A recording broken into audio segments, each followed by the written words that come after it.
Dear viewers and learners, welcome to my channel. গত ক্লাসগুলোতে আমি প্রোনাউনের বিভিন্ন কাইন্ড সম্পর্কে বুঝিয়েছিলাম, অর্থাৎ পার্সোনাল প্রোনাউনের subjective form, objective form, possessive adjective বা পসেসিভ প্রোনাউন আর পসেসিভ প্রোনাউন সম্পর্কে বুঝিয়েছিলাম। এগুলো সাধারণত পসেসিভ অ্যাডজেক্টিভ হিসেবে ব্যবহার হয়েছে বলে সেগুলোকে আমরা পসেসিভ অ্যাডজেক্টিভও বলেছি বা পসেসিভ প্রোনাউনও বলেছি। পসেসিভ প্রোনাউন হচ্ছে আসলে কিন্তু এই ফর্মটা, ঠিক আছে? এটা গত ক্লাসে আমি বুঝিয়েছিলাম।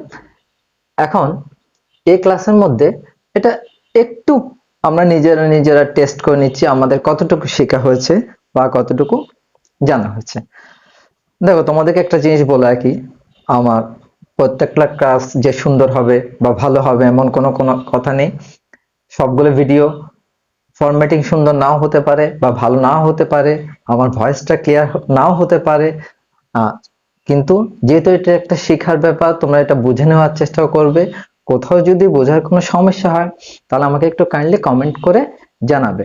আমি অন্যভাবে চেষ্টা করব জিনিসটা ভালো করে বুঝিয়ে দেওয়ার জন্য। যেহেতু এটা একটা শেখার জিনিস, এটা অবশ্যই বুঝতে হবে, জানতে হবে, তা না হলে এটা শেখাটা পরিপূর্ণ হবে না, ঠিক আছে? দেখো, এখানে আমি পসেসিভ প্রোনাউনের রূপটা লিখে রেখেছি তোমাদের সুবিধার জন্য। যেহেতু এটা একটা বোর্ড পরীক্ষা না বা কোনো একটা ইন্টারভিউ না, জাস্ট নিজেদেরকে একটা ভেরিফাই করা, আমরা নিজেদেরকে যাচাই করছি যে আমাদের কতটুকু শেখা হয়েছে, ঠিক আছে? দেখো, use possessive pronoun. Possessive pronoun ব্যবহার করতে বলা হচ্ছে। Is this his mobile or hers? এই মোবাইলটা কি তার অথবা তার? তাহলে এখানে তারের মধ্যে দেখো, একটা হচ্ছে হিজ আর একটা হচ্ছে হার্স, অর্থাৎ এখানে একটা স্ত্রীবাচক শব্দ আর একটা পুরুষবাচক শব্দ।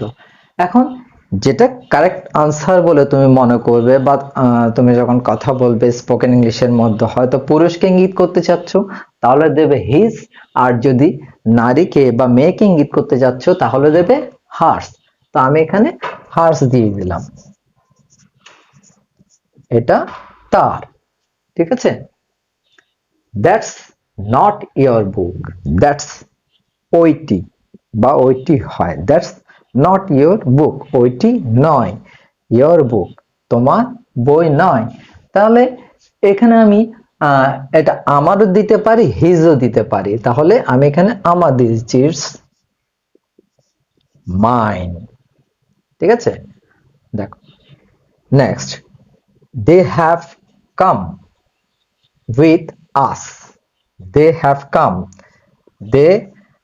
come with us, তারা আমাদের সঙ্গে এসেছে। যেহেতু তারা এসেছে, they are friends of, তখন us এর পসেসিভ ফর্মটা এখানে কি হবে? ours, ঠিক আছে?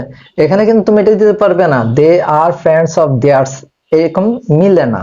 কি দিতে হবে? আমাদের বন্ধু। they have come with us, তারা আমাদের বন্ধু, যেহেতু আমরা আইডেন্টিফাই করতে চাচ্ছি বা আমরা ইন্ট্রোডিউস করে দিতে চাচ্ছি, আর সেজন্য আমাদের বলতে হবে।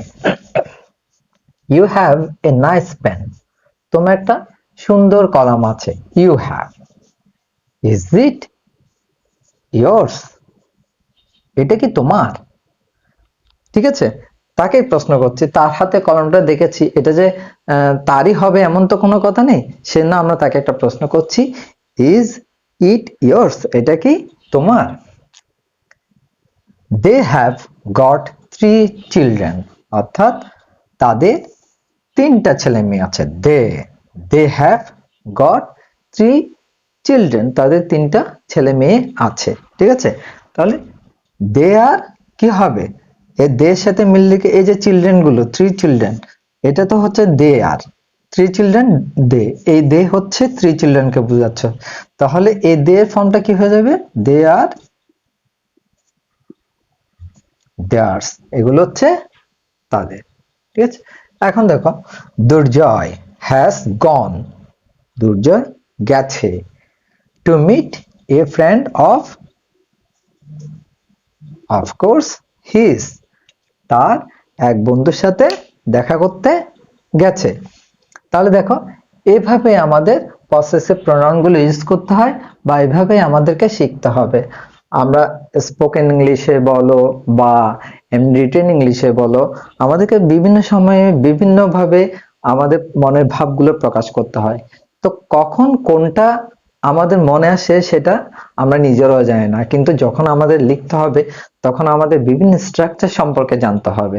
আর সেজন্য এটা এক ধরনের স্ট্রাকচার।